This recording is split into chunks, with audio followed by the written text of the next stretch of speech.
എല്ലാ കൂട്ടുകാർക്കും പുതിയൊരു വീഡിയോയിലേക്ക് സ്വാഗതം. എല്ലാ കൂട്ടുകാർക്കും സുഖാണല്ലോ. ഇന്നത്തെ നമ്മുടെ റെസിപ്പി സൂപ്പർ ടേസ്റ്റിൽ വറുത്തരച്ച കണവക്കറിയാണ്. അപ്പോൾ നമുക്ക് വളരെ പെട്ടെന്ന് തന്നെ കണ്ടിട്ട് വരാം ഇതെങ്ങനെ തയ്യാറാക്കുന്നതെന്ന്. അപ്പോൾ കണവക്കറി ഉണ്ടാക്കാനായിട്ട് ഞാൻ കണവയെല്ലാം നല്ലതുപോലെ ക്ലീൻ ആക്കി ഈ സൈസിൽ കട്ട് ചെയ്ത് എടുത്തിട്ടുണ്ട്. ഇനി നമുക്ക് ഇതൊന്ന് വേവിച്ചെടുക്കണം. അതിനായി ഒരു കുക്കർ അടുപ്പത്ത് വെച്ച് കണവ ചേർത്ത് കൊടുക്കാം. കൂടെ തന്നെ ആവശ്യത്തിന് ഉപ്പുപൊടിയും ചേർത്ത് കൊടുക്കാം. 1/4 ഗ്ലാസ് വെള്ളവും ചേർത്ത് അടച്ചു വെച്ച് മീഡിയം സൈസിൽ 3 വിസിൽ വരുന്നതുവരെ നമുക്ക് വേവിച്ചെടുക്കാം. കണവ വേകുന്ന സമയത്ത് നമുക്ക് അരപ്പ് റെഡിയാക്കണം. ഇതിനു വേണ്ടിയിട്ട് നമുക്ക് തേങ്ങ വറുത്തെടുക്കണം. അതിനായി ഒരു പാൻ അടുപ്പത്ത് വയ്ക്കാം. 1 സ്പൂൺ വെളിച്ചെണ്ണ ചേർത്ത് കൊടുക്കാം. വെളിച്ചെണ്ണ ചൂടായി വരുമ്പോൾ അരമുറി തേങ്ങ തിരുകിയത് ചേർത്ത് കൊടുക്കാം. 3 കുഞ്ഞുള്ളിയും 1 തണ്ട് കറിവേപ്പിലയും കൂടെ ചേർത്ത് കൊടുക്കാം. നല്ലതുപോലെ തന്നെ ഇളക്കി കൊടുക്കാം. തേങ്ങ വറുക്കുന്ന സമയത്ത് തീ ലോ ഫ്ലെയിമിൽ വയ്ക്കാൻ പ്രത്യേകം ശ്രദ്ധിക്കണം. കണവക്കറി തയ്യാറാക്കുമ്പോൾ ഇതുപോലെ തേങ്ങ വറുത്തരച്ച് ചേർക്കുമ്പോഴാണ് പ്രത്യേക ഒരു ടേസ്റ്റ് ഉണ്ടാകുന്നത്. തേങ്ങയ്ക്ക് ബ്രൗൺ നിറമായി വന്നിട്ടുണ്ട്. ഇനി നമുക്ക് ഇതിനു വേണ്ട പൊടികൾ ചേർത്ത് കൊടുക്കാം. 1/2 സ്പൂൺ മല്ലിപ്പൊടി, എരിവിന് ആവശ്യത്തിന് മുളക് പൊടി. ഞാനിവിടെ എരിവുള്ള മുളക് പൊടി 1/2 സ്പൂൺ ചേർത്ത് കൊടുത്തിട്ടുണ്ട്. 1/4 സ്പൂൺ മഞ്ഞൾപ്പൊടി, 1/2 സ്പൂൺ മസാലപ്പൊടി. ഇത്രയും ചേർത്ത് കൊടുത്തിട്ട് നല്ലതുപോലെ തന്നെ ഇളക്കി കൊടുക്കാം. പൊടികളുടെ ആ പച്ച മണമൊക്കെ മാറി വരുന്നതുവരെ നമുക്ക് ഇളക്കി കൊടുക്കാം. തീ ലോ ഫ്ലെയിമിൽ വയ്ക്കാൻ പ്രത്യേകം ശ്രദ്ധിക്കണം, അല്ലെങ്കിൽ പൊടികൾ കരിഞ്ഞു പോകും. 1 മിനിറ്റ് വരെ ഇളക്കി കൊടുത്താൽ മതിയാകും.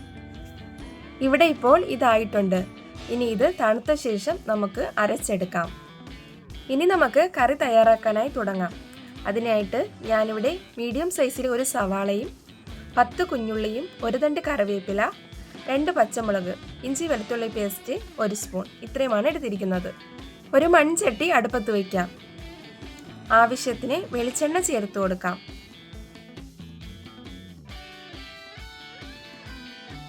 വെളിച്ചെണ്ണ ചൂടായി വരുമ്പോഴേക്കും ഈ സമയത്ത് ചെറുതായി കട്ട് ചെയ്ത് വെച്ചിരിക്കുന്ന സവാളയും ഇഞ്ചി വെളുത്തുള്ളി പേസ്റ്റും പച്ചമുളകും ചേർത്ത് കൊടുക്കാം. ജസ്റ്റ് ഒന്ന് ഇളക്കി കൊടുക്കാം.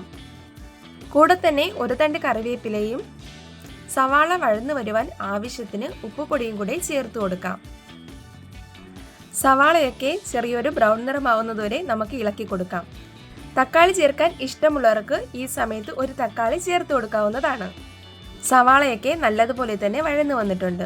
ഈ സമയത്ത് നേരത്തെ നമ്മൾ റെഡിയാക്കി വെച്ചിരിക്കുന്ന അരപ്പ് ഇതിലേക്ക് ചേർത്ത് കൊടുക്കാം.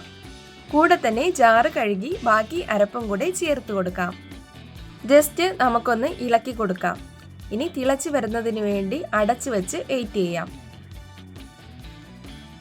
ഇവിടെ ഇപ്പോൾ അരപ്പൊക്കെ നല്ലതുപോലെ തന്നെ തിളച്ച് വന്നിട്ടുണ്ട്. ഇനി നമുക്ക് നേരത്തെ വേവിച്ച് വെച്ചിരിക്കുന്ന കണവ ഇതിലേക്ക് ചേർത്ത് കൊടുക്കാം.